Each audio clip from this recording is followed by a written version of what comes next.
know from our clients that they are generally feeling unsettled. There's a lot of complex issues globally, and some of them are grappling with this. But from our perspective, we're trying to break it down to the basics, which is you need to think about really strong cash control, regardless of the environment that you're working in. You need to think about strong planning and analysis, understanding the different scenarios and impacts on your business. Businesses often forget how much capital is actually locked up in their business, so looking around how they manage their working capital is really important. I'm focused really on the sustainable finance side of things. So when I go into clients and I really want to talk to them about how are you going to finance some of these bigger issues, for instance, greening your supply chain, or you have a net zero strategy and targets, how are you going to finance those?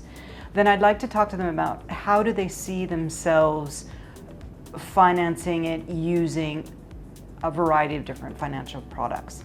But my focus is on the green ones and the sustainability ones and the transitional ones, the ones that find themselves outside the norms of vanilla financial products. So that's one, is really focusing on that. I also like to focus on what is the data, because everyone talks about, I have this great goal and these targets, but they forget that they actually have to gather the data around it to give those goals and those targets actual meaning and support. So I like to talk to them about how are they gathering their data, how are they using innovative technology to help with that, to make it so it's not so onerous and scary. And I think the last one is just setting themselves up for success.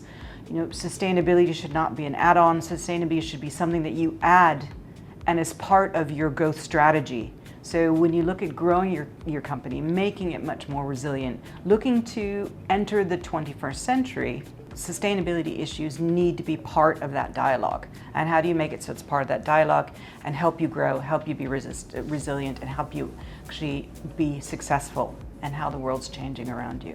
There's a growing demand for assurance over ESG reporting. This has been driven in part through increasing regulatory requirements, but also stakeholder expectations.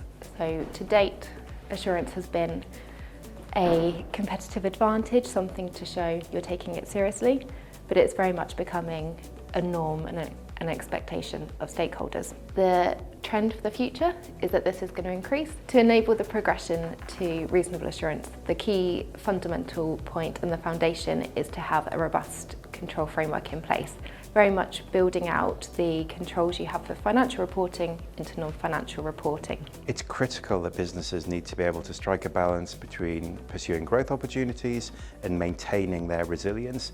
And the starting point for this, I'm afraid, coming from an accountant, has to be having a really good financial model. You need to know what options you have and the funding available to deliver those options. So that's really the place to start.